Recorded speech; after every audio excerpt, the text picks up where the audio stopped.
अजितदादाच्या अपघाताविषयी गूढ अजूनही तसंच आहे आणि म्हणून मला असं वाटतं की अशा पद्धतीनं अशा विषयाकडून लक्ष दुसरीकडे नेण्याच्या साठी टिपू सुलतानाचा मुद्दा काढलेला दिसतो.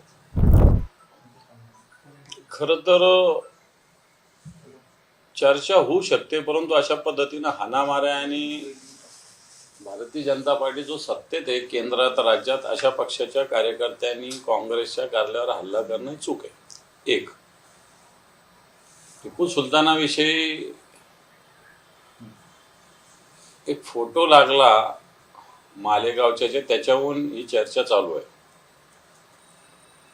टिपू सुलतान इंग्रजाविरुद्ध लढले हे सत्य जरी असले तरी त्यांनी काही अत्याचारी केले याच्यात इतिहासाचे पुरावे. परंतु याच टिपू सुलतानाच्या नावाने मार्गाला नाव द्यावं असं भारतीय जनता पार्टीच्या लोकांचाच ठराव मुंबई महापालिकेतला समोर आलेला आहे. या टिपू सुलतानलाच जे राष्ट्रपती राहून गेले भारतीय जनता पार्टीचे कोविंद यांनी शहादत त्यांची झाली अशा पद्धतीचं वक्तव्य केल्याचे सुद्धा पुरावे आहेत. आणि म्हणून अब्दुल कलाम आझाद यांनी सुद्धा टिपू सुलतानविषयी असंच वक्तव्य केलं होतं. त्याच अब्दुल कलाम आझादांना राष्ट्रपतीचा उमेदवार भारतीय जनता पार्टीने केलेलं होतं. सांगण्याचा मुद्दा हा की भारतीय जनता पार्टीचा दुटप्पीपणा आहे.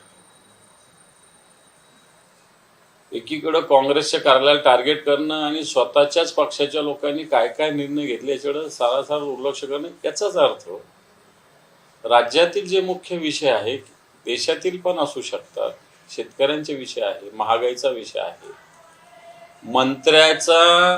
मंत्रालयामध्ये लाच घेतली जाते असे प्रकार या राज्यात होत आहेत.